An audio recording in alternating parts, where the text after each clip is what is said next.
بسم اللہ الرحمن الرحیم۔ بعض ناواقف لوگوں کو روزے کے حوالے سے یہ شبہ پیش آتا ہے کہ اسلام نے مسلمانوں پر جو روزے کو فرض کیا ہے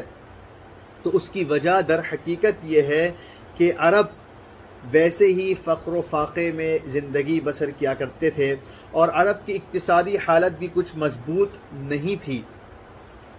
تو چونکہ عرب ویسے ہی بھوک پیاس برداشت کرنے کے عادی تھے، فاقہ کش لوگ تھے، تو اسلام نے روزے کو فرض کر دیا تاکہ ان کی جو عادت ہے اس کو عبادت کا نام اور رنگ دے دیا جائے، تاکہ جو لوگ بھوک اور پیاس کی شدت کی وجہ سے مصیبت اور تنگی میں مبتلا ہو جاتے ہیں وہ شکوہ شکایت نہ کریں اور یہ سوچ کر صبر کر لیں کہ یہ تو ہماری عبادت ہے۔ یہ خیال در حقیقت تاریخ اور سیرت سے ناواقفیت کا نتیجہ ہے۔ اگر کسی نے کچھ سیرت پڑھ رکھی ہو تو وہ جانتا ہوگا کہ روزے کی فرضیت 2 ہجری میں ہوئی، یعنی رسول اللہ صلی اللہ علیہ وسلم جب مدینہ منورہ ہجرت فرما گئے اس کے دوسرے سال اسلام نے مسلمانوں پر روزے کو فرض کر دیا۔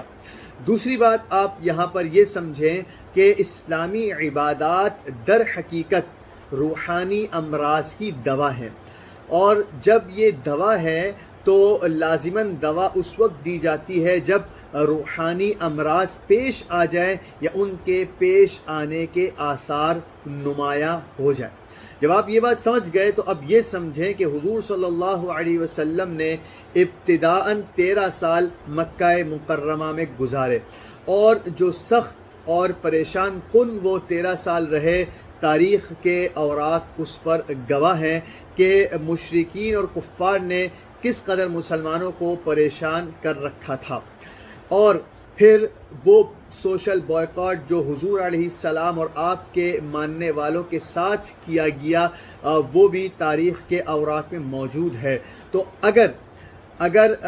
اسلام کے مسلمانوں پر روزہ فرض کر دینے کی وجہ وہی ہوتی جو ہمارے اس ناواقف بھائی نے سمجھا ہے تو پھر بہت اچھا موقع تھا کہ روزے کو مکہ مکرمہ میں فرض کر دی جاتا، کیونکہ ویسے ہی مسلمان پریشانی کی حالت میں زندگی گزار رہے تھے، سوشل بائیکاٹ ہو رہا، کھانے کو کچھ نہیں مل رہا، 3 4 دن گزر رہے اور کھانا میسر نہیں ہے، تو بہت اچھا موقع تھا کہ اس وقت مسلمانوں پر روزہ فرض کر دیا جاتا۔ لیکن ابھی میں نے آپ کو بتایا کہ روزہ مکہ مکرمہ میں فرض نہیں ہوا، کیونکہ میں نے یہ بھی بتایا کہ اسلامی عبادات در حقیقت روحانی امراض کی دوا ہے، اور روحانی امراض کے پیش آنے پر ہی دوا دی جاتی ہے، یا اس کے آثار جب نمایاں ہونے لگے تو اس کے برے اثر سے روکنے کے لیے دوا پیش کر دی جاتی ہے۔ تو چونکہ مکہ مکرمہ میں اس طرح کی کوئی حالت پیش نہیں آئی تھی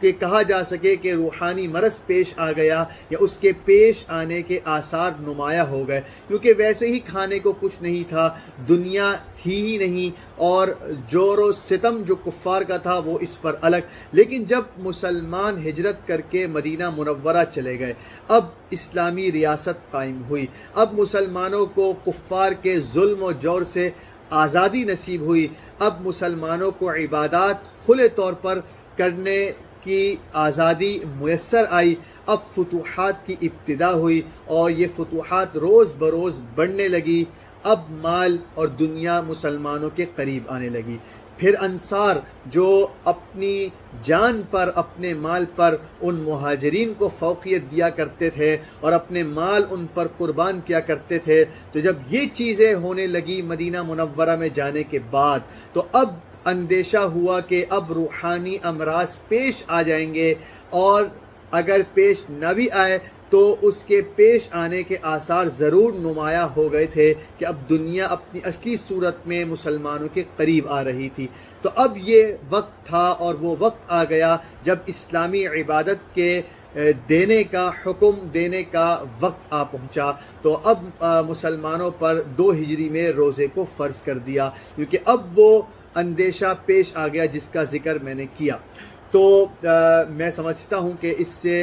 وہ اعتراض حل ہو جائے گا جو ہمارے ان ساتھی نے کیا کہ مسلمانوں پر روزہ صرف اس لیے فرض کیا گیا تھا تاکہ ان کی عادت کو عبادت کا رنگ دے دیا جائے۔ بالکل ایسا نہیں ہے۔ اگر ایسا کرنا ہوتا تو اس کے لیے مناسب اور موزوں مقام مکہ مکرمہ تھا، لیکن وہاں پر روزے کو فرض نہیں کیا گیا۔ اس سے معلوم ہو گیا کہ وہ صورت جو ہمارے بھائی نے سوچ رکھی ہے وہ روزے کے فرض کر دینے کا سبب ہرگز نہیں تھا، بلکہ وہ سبب بنا جو میں نے بتایا کہ مدینہ منورہ جب مسلمان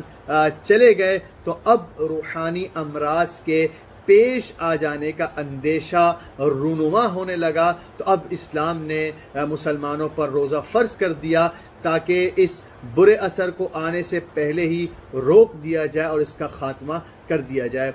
میں اسی پر اکتفا کرتا ہوں۔ وآخر دعوانا ان الحمد للہ رب العالمین۔